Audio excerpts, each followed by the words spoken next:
हरे कृष्णा। देखिए, अगर आप महाशिवरात्रि का पूरा लाभ लेना चाहते तो इस वीडियो को अंत तक ज़रूर देखिएगा, क्योंकि इस बार 2026 में 15 फरवरी को सिर्फ महाशिवरात्रि नहीं बल्कि इसके साथ साथ व्यातिपात योग, सर्वार्ध सिद्धि योग और त्रिपुष्कर योग तीनों एक साथ आ रहे हैं। ऐसा योग अत्यंत दुर्लभ होता है। जो भी मनुष्य सच में अपना कल्याण चाहता है, भगवान की कृपा से उसे यह अवसर मिला है, तो इसे हल्के में बिल्कुल मत लीजिएगा।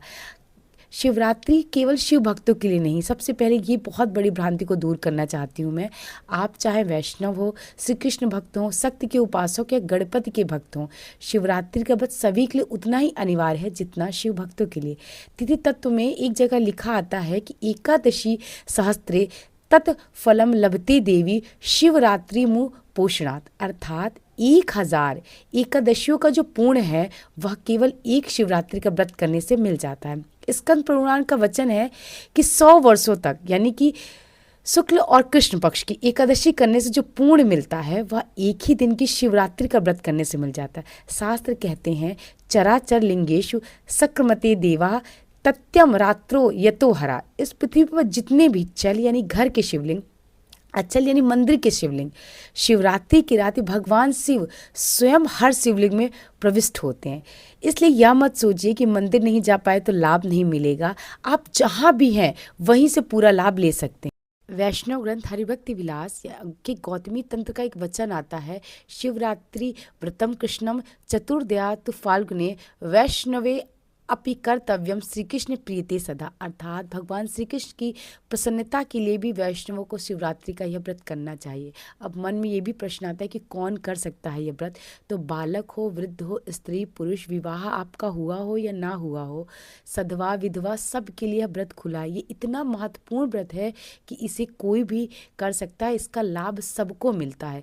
लिंग पुराण की एक महिमा कहती है कि सर्व तीर्थेषु यत पूर्णम सर्व दानेषु यत फलम तत्फलम कोटि गुणतम शिवरात्रि व्रते कृते। सभी तीर्थों में स्नान और सभी दानों का पूर्ण करोड़ गुना होकर शिवरात्रि व्रत में मिलता है।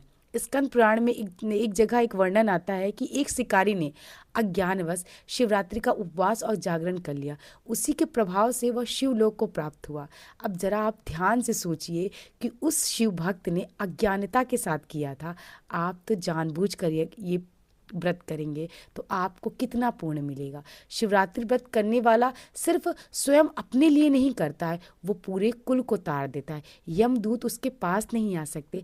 हजारों अश्वमेध यज्ञ और करोड़ों गायों के दान से भी महान शिवरात्रि का व्रत होता है। अब प्रश्न आता है कि शिवरात्रि की पूजा कैसे करें। ये बहुत बड़ा प्रश्न है। तो सुनिए, सुबह उठ के ब्रह्म मुहूर्त में उठिए, दिन में उपवास कीजिए, रात्रि में 4 प्रहर का पूजन कीजिए। प्रथम प्रहर दूध से, द्वितीय प्रहर दही, तृतीय प्रहर घी और चतुर्थ प्रहर शहद। इसकी सरल और शास्त्रोक्त विधि मैं अलग वीडियो में आपको बता दूंगी। सबसे ज़्यादा ज़रूरी है जागरण। शास्त्र कहते हैं, न जागरण कृत्वम उपवासम वृथा भवेत। जो उपवास करके जागरण नहीं करता उसका व्रत निष्फल हो जाता है, क्योंकि ये शिवरात्रि का व्रत रात्रि का व्रत है। इसमें रात की बहुत ही महत्वता है। पूरी रात जागरण करें। शिवरात्रि का संकल्प मंत्र है, सुबह स्नान के बाद हाथ में जल लेकर बोलें, शिवरात्रि व्रतम हेत करिष्यम महाफलम निर्विघ्नम मे देवम तत्प्रसादेत जगपते। फिर वह जल भगवान को अर्पित कर दें। अब क्या नहीं करना चाहिए, ये भी तो बहुत महत्वपूर्ण प्रश्न है कि आपको क्या नहीं करना चाहिए। अन्न ग्रहण ना करें। अन्न से तो बिल्कुल बचें। अगर आपका स्वास्थ्य ठीक नहीं है तो आप फल फ्रूट ये सब चीज़ें ले सकते हैं। भंडारे के लालच में आके बिल्कुल ना खाएं। मौज मस्ती में दिन ना गंवाएं। ये बहुत बड़ा दिन है। फल दूध या जल पर रहें।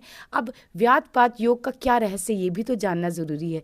यह योग भद्रा से भी अधिक अशुभ माना गया है, लेकिन इस योग में जप, दान, पूजा, तर्पण अनंत पुण्य देता है।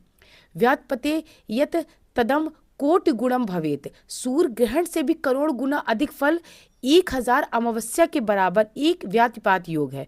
पितरों के लिए दान तर्पण जरूर करें। संक्षेप में आप लोगों को क्या करना है वो मैं बता देती हूँ। सुबह सबसे पहले संकल्प ले लीजिए, ब्रह्म मुहूर्त में उठ जाइए, स्नान ध्यान कीजिए और संकल्प लीजिए और उसके बाद अन्य का त्याग कर दीजिए। फल, दूध और जल के द्वारा आप इस व्रत को पूरा कर सकते। 4 प्रहर का पूजन कीजिए। रात्रि का जागरण बहुत ज़्यादा ज़रूरी है। जप, दान और सेवा ये जितना ज़्यादा हो सके उतना कीजिए। इस दिन जितना लूट सकते हैं ना आप उतना लूट लीजिए। पुण्य की लूट है। अगली वीडियो में मैं आपको 4 पहर की पूजा विधि बहुत ही सरल तरीके से बताऊंगी। तो कमेंट में बताइए आपको किस विषय पर और वीडियो चाहिए। मिलते हैं अगले वीडियो में। हर हर महादेव।